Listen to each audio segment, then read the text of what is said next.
Chaque semaine, recevez une parole qui éclaire, une vérité qui libère, une transformation qui marque. Tu défies tout le monde. Mais tu ne peux pas défier la mort et le jugement éternel. Suivez sur votre télé évangélique, l'émission L'heure de la vérité et de la transformation avec l'apôtre Marius Marcel Sewaï depuis l'église évangélique Christ en Action, EECA de Porto Novo. La vie éternelle, c'est une relation. Ce n'est pas le fait d'aller à l'église seulement. Ce n'est pas le fait d'être chrétien. D'être baptisé, d'être communié, d'être enfant du pasteur, de travailler à l'église. La vie éternelle, Jésus lui-même dit ici que c'est une relation. Rendez-vous chaque mercredi à 21h et dimanche à 16h30. Ne manquez pas votre rendez-vous avec Dieu. Recevez nos salutations en Christ Jésus. Nous avons la joie d'être encore avec vous. Et nous savons que le Seigneur qui est en train de nous bénir, de nous rendre ministère, agira encore cet après-midi.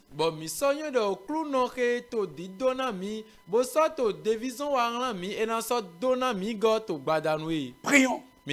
Père Céleste, nous voudrions vous bénir, vous glorifier, vous magnifier. L'heure de la transformation, oui, a sonné. Transforme les vies. Par la vérité qui sortira. Toi, tu es la vérité. Cette émission s'appelle l'heure de la vérité et de la transformation. Par ta parole qui est la vérité, transforme les vies. Change les vies. Amène les vies à ta connaissance. Et qu'ils connaissent une liberté totale. Merci Jésus-Christ. Amen. Amen. Amen. Amen. Amen. Amen. Nous étions en train de voir le ministère de la délivrance, une nécessité biblique pour une vie chrétienne victorieuse. Et nous avons vu comment les apôtres ont rendu ministère, comment ils ont pratiqué la délivrance.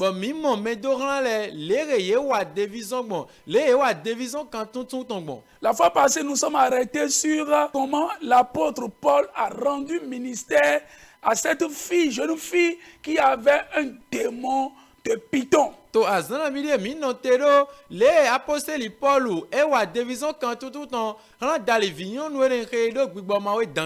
Et c'est là où nous allons encore commencer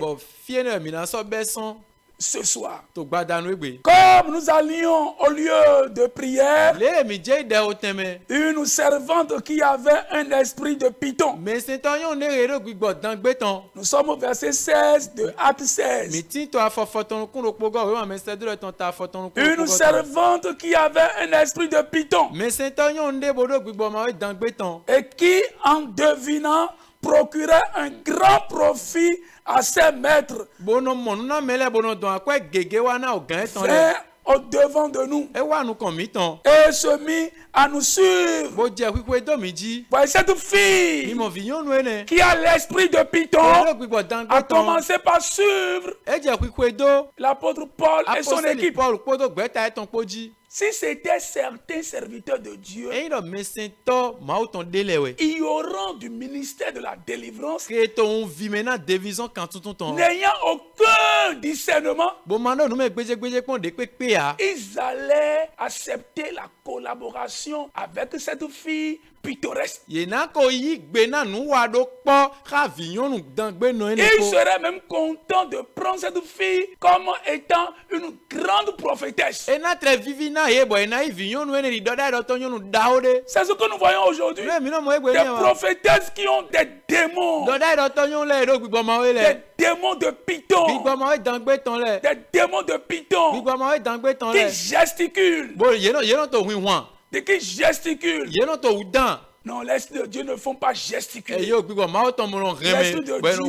L'Esprit de Dieu ne perturbe pas ta tranquillité. Bigbo mauton mana wulu a hui ni non to. Non, non, non, non, non. On est agité. Bueno to mlam dan. Non, non, non. Laisse que Dieu ne nous agite pas. Bigbo mauton mo Laisse que ngemi do Dieu, mi quand dam ça lam vient, tu rends ministère. An wa deviso. Avec patience, Kodo suru avec joie. Kodo ayaje ko. Bien sûr, ton tempérament peut parler. E so gan do. Nous voyons que l'apôtre Jean, Mi mo apostole Jean, rempli du Saint-Esprit, go po gbigbo we po. est très calme. Alors que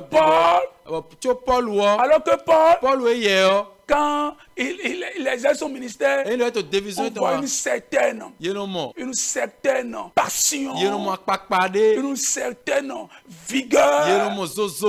L'apôtre Jean est un introverti, alors que l'apôtre Paul est un extraverti. Et encore, il est d'un tempérament colérique.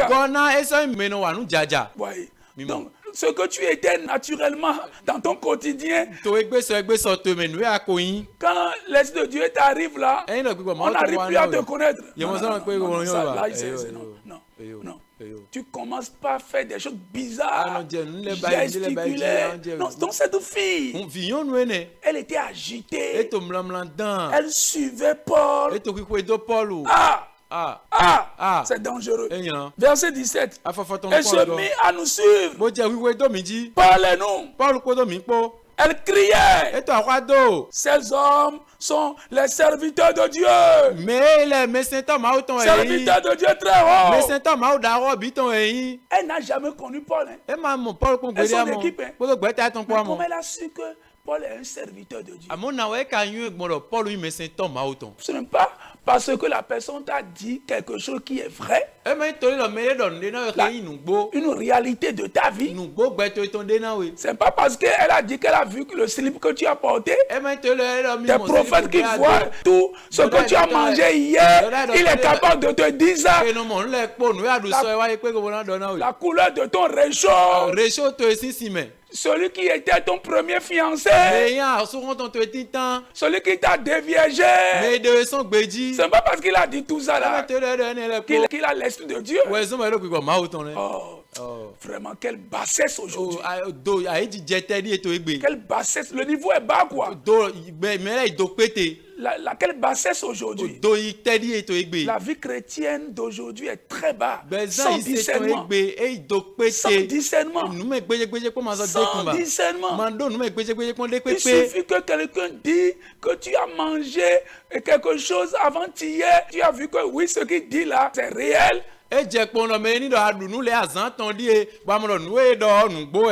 le prends comme un vrai prophète. Paul ne va pas tomber dans ce piège. L'équipe apostolique ne va pas tomber dans ce piège. Ces hommes sont les serviteurs du Dieu très haut. Et ils vous annoncent la voie du salut. Regardez quelle précision. Quelle précision dans sa prophétie. Hey. Mais Paul ne s'est pas laissé distraire. L'équipe missionnaire ne s'est pas laissé distraire. Paul a eu le discernement. Regardez les précisions. Alors que c'est un esprit de python qui l'anime. C'est un démon qui est en elle. Faux prophète. Cherche ta délivrance. Ne continue pas comme ça. Sinon tu iras en enfer. Faux pasteur. Cherche ta délivrance. Ne continue pas comme ça. Sinon tu iras en enfer. Ce n'est pas l'esprit de Dieu. Tu n'es pas dans la vérité. Tu dis des choses réelles. Satan peut dire des choses réelles. Il savait que Jésus était le Fils de Dieu. Et il suppliait même Jésus. À des moments donnés. Jésus, Fils de Dieu. Jésus, Fils de Dieu. Donc ce n'est pas quand quelqu'un a une précision prophétique qu'il est dans le vrai. qu'il est animé du Saint-Esprit. Wezon gbigbo we ezedo. Non. Oh. C'est un esprit méchant. Un esprit impur qui conduisait cette fille. Ouais, to viyon no ekplado. Et Paul Paul ne pouvait pas l'accepter. Si c'était certaines personnes aujourd'hui, oh oui, venez, on ira ensemble, on va rendre ministère ensemble. Oh wow! Non. Non. On ne collabore pas avec Satan. On ne collabore pas avec Satan. C'est dangereux. C'est dangereux. Elle fit cela pendant plusieurs jours. Paul fatigué. Paul fatigué. Se retourna et dit à l'esprit, je t'ordonne au nom de Jésus-Christ de sortir d'elle. Et il sortit à leur même. Au lieu de rester complice avec cette fille. Complice avec cette fille. Et trouver beaucoup d'argent. On ne cherche pas l'argent comme ça. L'argent satanique. L'argent impropre. L'argent impur. Non. Beaucoup de serviteurs de Dieu entre griffes, faux pasteurs, ont beaucoup de moyens aujourd'hui. Je ne veux pas avoir ces moyens. Je veux avoir des moyens purs. En travaillant pur. En rendant un ministère pur. Avec l'esprit de Dieu. Et non avec l'esprit satanique. Paul a chassé l'esprit. La chassé l'esprit. Les apôtres ont fait la délivrance. Ils ont rendu ministère de délivrance aux hommes et aussi à l'église du Seigneur. C'est très important. Nous allons continuer aujourd'hui avec pourquoi tant de croyants ont besoin de délivrance. Pourquoi tant de croyants ont besoin de délivrance? Premièrement, parce qu'ils ont un passé chargé d'idolâtrie, de pactes. De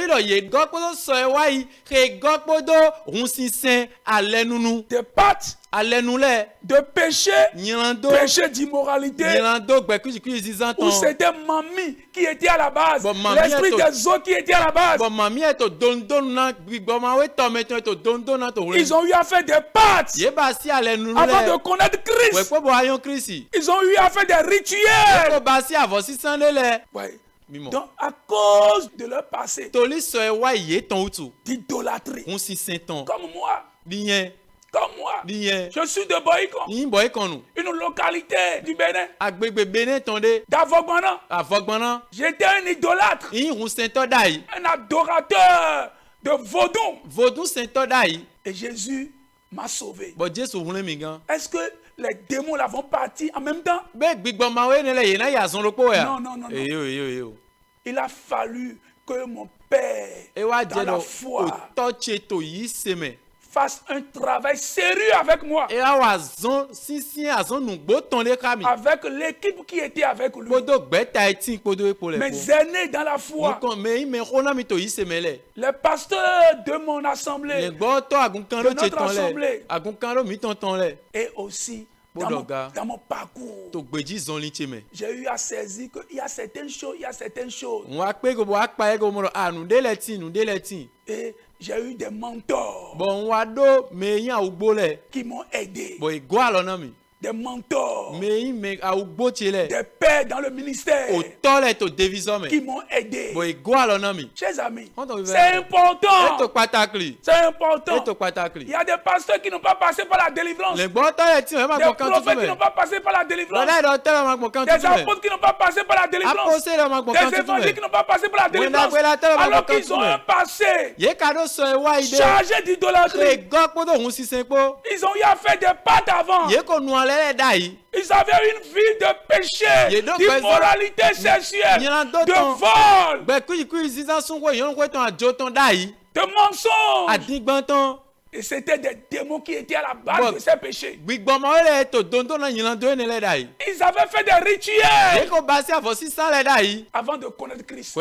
Ils sont vraiment nés de nouveau. Mais beaucoup n'ont pas passé par la délivrance. Et beaucoup d'enfants de Dieu. C'est comme le cas de Simon magicien. Dans Acte 8, la Bible déclare qu'il a reçu Jésus. Et il était baptisé. Baptême d'eau. Mais quand il voyait que les gens recevaient des dons, il voulait corrompre Pierre. Et l'équipe apostolique qui était venue à Samarie, il voulait les corrompre. Et Pierre était vigilant. Les apôtres étaient vigilants. Ils nous disent, je ne veux pas ton argent. Un argent de corruption. Ils ont dit de se repentir et de chercher à quitter ces liens. Mais il n'a pas accepté. Il n'a pas accepté. Simon magicien n'a pas accepté. Et vous n'allez plus l'entendre dans les actes des apôtres. C'était fini comme ça. Cherchons notre délivrance. Donc si tu as eu un passé d'idolâtrie, un passé de pâte, un passé de péché, une vie de péché, un passé de rituel, tu as besoin de la délivrance. Et combien de croyants dans nos églises n'ont pas eu un passé comme ça? Sont très peu. Sont très peu. Notre majorité, nous venons de contextes idolâtres, de pâtes, de vie de péché, de prostitution, de rituels. C'est ton cas, toi qui m'entends.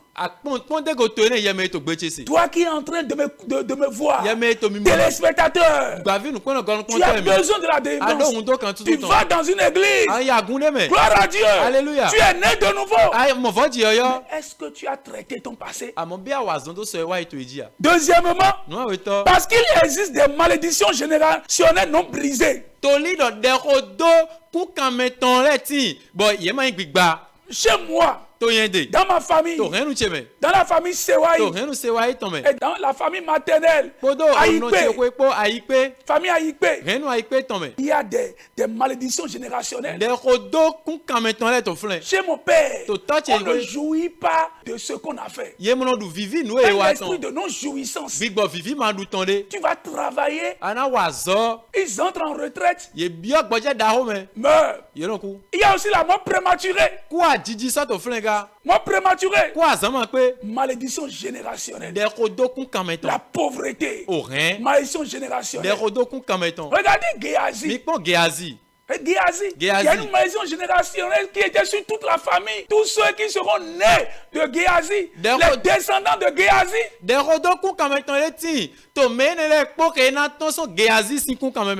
Maladie de la lèpre. Si quelqu'un est de la famille Géasi, un descendant de Géasi, il reçoit Jésus et on ne travaille pas avec lui. Regardez, il y a aussi la pauvreté dans cette famille de Géasi, les descendants de Géasi, parce que quand la malédiction a été jetée sur lui,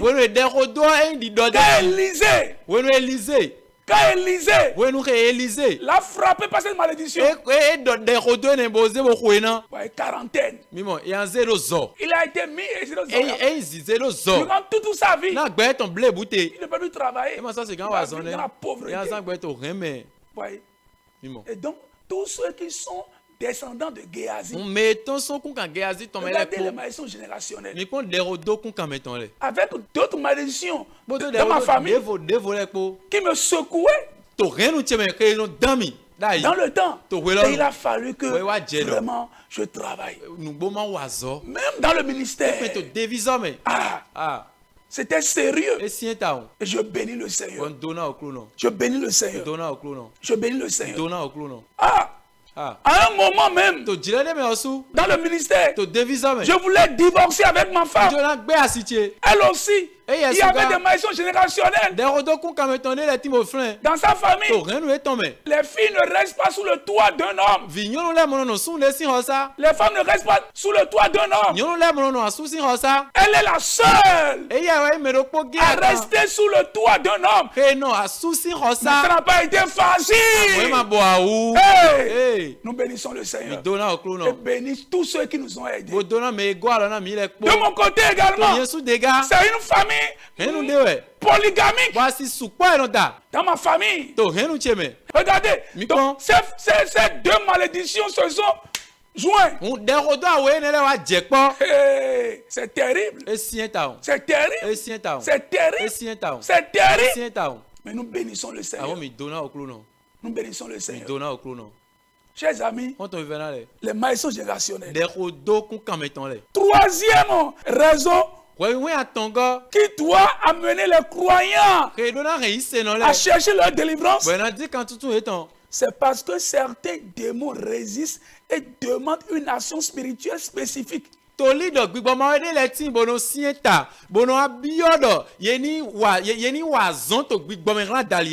des démons qui ne partiront pas tout de suite, même si le jour qu'ils ont reçu Jésus là, on a commencé le ministère de délivrance avec eux. Vraiment, ça, il y a des délivrances qui prennent du temps.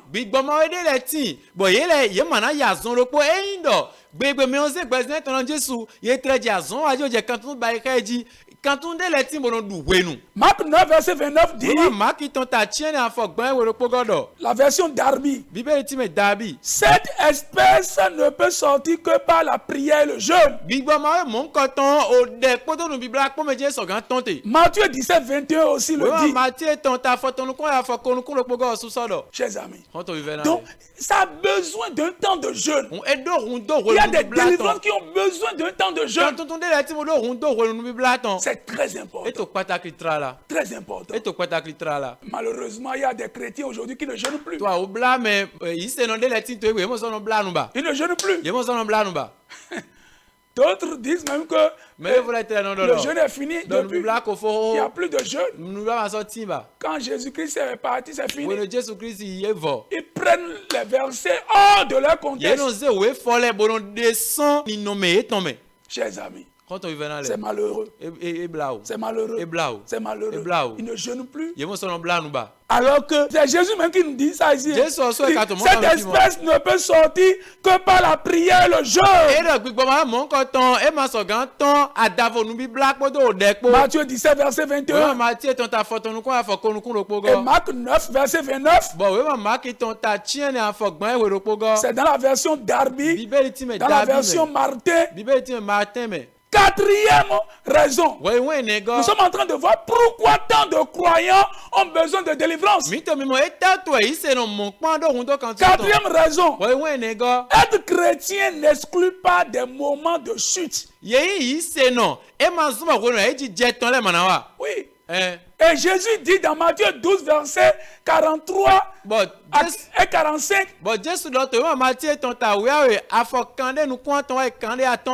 Quand un esprit sort d'un corps de quelqu'un, il va et il revient pour voir si sa maison là où il a quitté là, il appelle ton corps sa maison.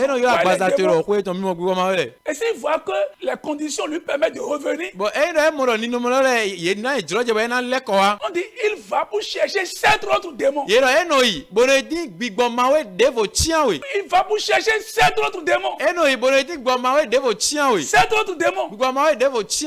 Regardez, si on a chassé un démon de ton corps, quand tu as reçu Jésus, et voilà que dans ton parcours chrétien, la vie charnelle est arrivée. Parce que être chrétien n'exclut pas une vie de chute. Être chrétien ne veut pas dire que c'est fini. Nous ne sommes pas au ciel. Il peut nous arriver à des moments donnés une certaine vie charnelle. Et quand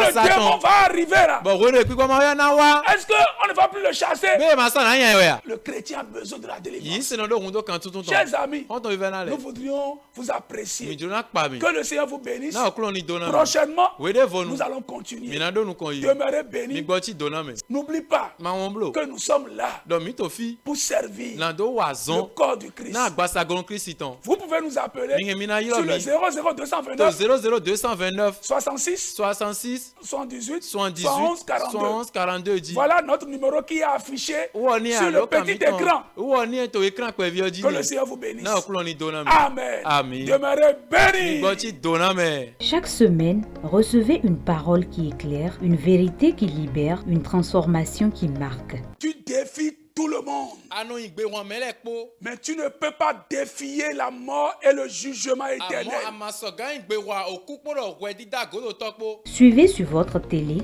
évangélique, l'émission L'heure de la vérité et de la transformation avec l'apôtre Marius Marcel Sewai depuis l'église évangélique Christ en Action, EECA de Porto Novo. La vie éternelle, Mi mo gbe ma no podo. c'est une relation. Kan ti tiare Ce we. n'est pas le fait d'aller à l'église E seulement. ma ya gume yi po. Ce n'est pas le fait d'être E chrétien. ma yi se no De yi. non. Ye ni jen yi se no D'être kon. baptisé.